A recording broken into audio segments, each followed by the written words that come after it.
Hello everybody, and welcome to the fifth and final video for chapter 29, where we're going to be talking about the creation of new nations in Europe. Now, a lot of this chapter can be viewed as cyclical reactions, right? The Enlightenment led to the American and French revolutions, and then these revolutions in turn spread Enlightenment values, and thereby leading to new revolutions like those in the Caribbean and Latin America and so forth.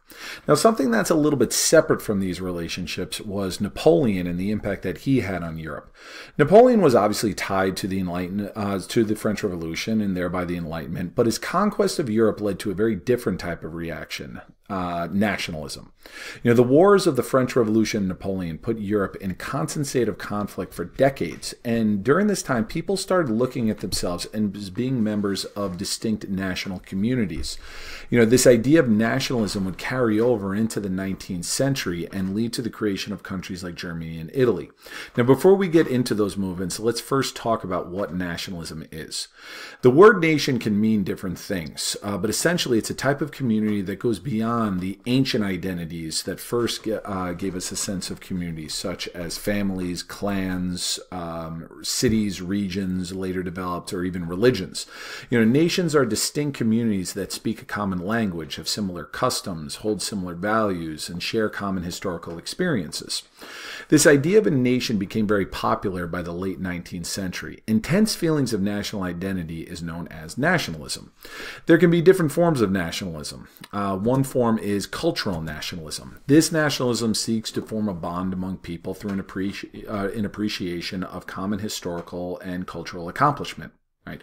Cultural nationalism can focus on things like language, art, literature, etc. Another form is political nationalism. Now, nationalism sometimes demands a degree of loyalty from members of a national group. This form of nationalism also arises in lands where a group lives under foreign rule and wants to establish independence. Nationalism can act as a powerful, positive unifier of people, but it can also have a potential to create conflict between different groups.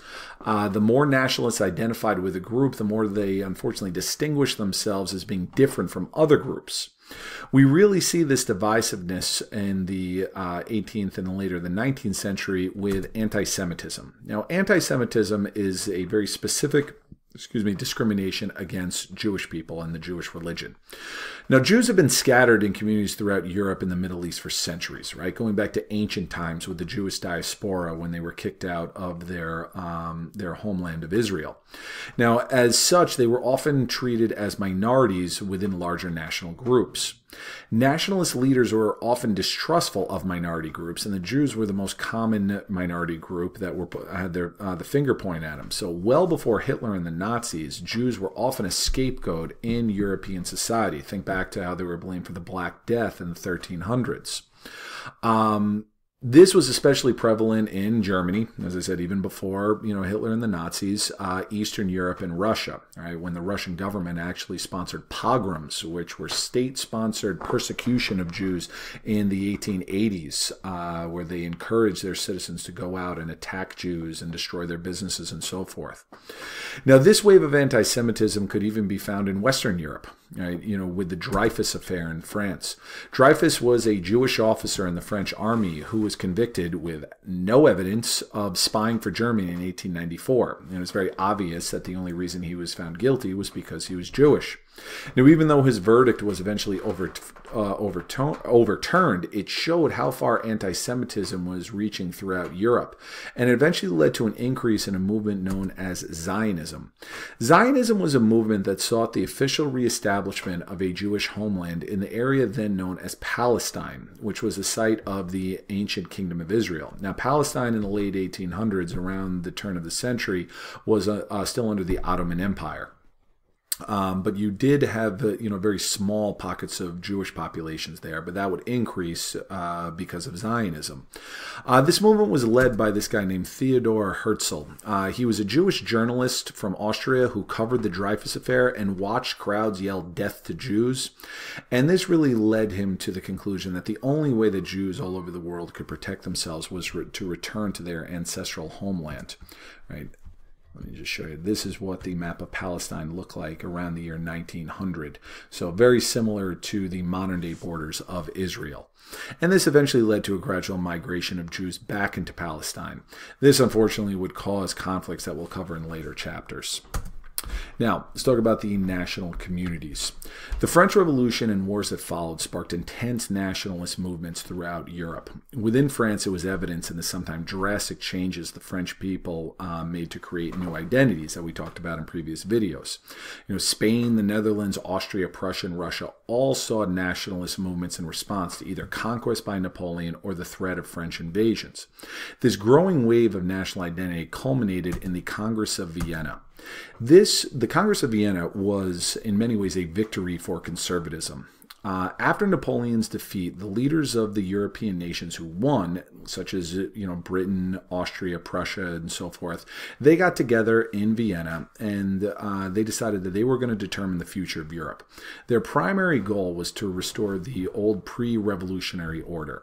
It dismantled Napoleon's empire, returned much of the old royal families back to power, and created a balance of power among the major nations. That was probably its most important accomplishment. It also sought to suppress nationalist movements in multinational empires like Austria-Hungary. Right? Austria-Hungary had many different ethnicities, languages, cultures, even religions. They wanted to make sure that those smaller ones accepted the status quo. Now, the success of the Congress was debatable. The balance of power would remain until World War I started, almost 100 years later in 1914, but they could never fully hold back nationalist movements in Europe. This became evidence with nationalist rebellions. From the 1820s to the 1840s, a series of rebellions swept through Europe. The first was in 1829 with the Greek rebellion against the Ottoman Turks. Numerous other European nations aided the Greeks, and they officially gained their independence in 1830. There were other smaller revolutions after this, but the next major wave was the revolutions of 1848. In 1848, revolutions took place in Italy, Prussia, Austria, and France. The French monarchy was overthrown again, even though it would come back again, and conservative rulers were seriously threatened. Now, while all of these rebellions were eventually put down, it didn't fully end the spirit of national independence, and this was especially seen in Italy and Germany. All right, so this is what Europe looked like in 1848. You've got France. But what I really want to pay special attention to is this thing here, the German Confederation and Italy. You notice that there is no united country of Germany, nor is there any united country of Italy. Italy is still broken up largely into these separate city-states. Some of them refer to themselves as kingdoms, some refer to themselves as republics, and Germany in particular is a bit of a mess. Since the fall of the Western Roman Empire, there was no sense of true unity in either of these lands. The Holy Roman Empire, I guess technically was the power in Germany, but as we talked about in previous countries, neither holy nor Roman nor really an empire. Especially since the Reformation, local princes had total autonomy over their lands. Now, after the Congress of Vienna, much of Italy was placed under foreign rule. You can see areas here in Austria, and the Kingdom of Two Sicilies was under foreign rule as well. And so eventually you have nationalist movements that are going to form in response to this. So let's get into this with the unification of Italy and Germany. Now, the first nationalist movement you see in Italy was the Young Italy movement. It was led by this guy, Giuseppe Mazzini. And he talks about the love of his country, about this intense form of nationalism. And it inspired nationalist independence movements, but it lacked any real political leadership. Mazzini was a good kind of emotional leader, but he wasn't that pragmatic leader that they needed to form a new country around. The two leaders that would be able to get the job done in Italy were Camillo Cavour and Giuseppe Garibaldi. Let me move me down a little bit so you can get a full view of these guys. Cavour on the left, he was the prime minister for the king of the northern province of Piedmont and Sardinia. It was interesting that the two leaders, they were very different from each other, but kind of combined, they covered the spectrum of what Italy needed. Cavour was the pragmatic politician. Garibaldi, as you can just kind of even see from the picture there, he was the fiery and charismatic soldier. right? He was the dashing, inspirational figure. He led a mercenary group throughout southern Italy.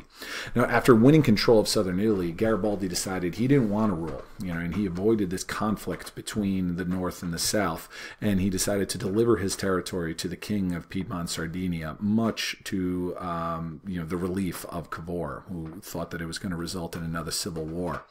And by 1870, all of Italy was under a common flag. I'll show you a map in a second. Now, Germany only needed one leader for unification, and that was Otto von Bismarck.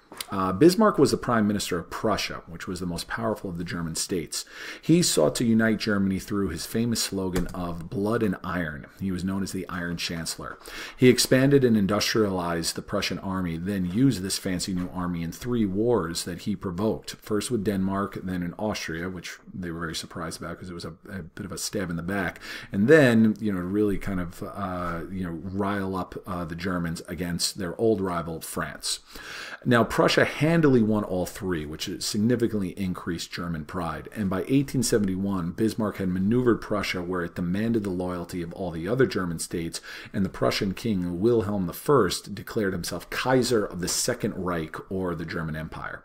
So Germany was now a united nation, right? And you look at Italy, that by 1870, even Rome had agreed to kind of get on board with this. So all of the different states and kingdoms were under the same banner. And the new German Empire incorporated, first and foremost, you got Prussia over here, the most powerful one, but all these other ones, Hanover, Bavaria, and so forth. So you've got United Kingdoms here. Unfortunately, though, in Germany, this strong sense of militarized nationalism would continue into the 20th century and would unfortunately lead directly to both world wars. All right, so finish up on a little bit of a different note, talking about nationalism as opposed to Enlightenment ideals, but still very much kind of, directly ties in from this revolutionary spirit that started at the end of the 1700s into the 1800s. So a lot that we covered in this chapter, okay, hopefully you guys are able to digest it all, but a very, very important chapter, both for the exam and for moving forward.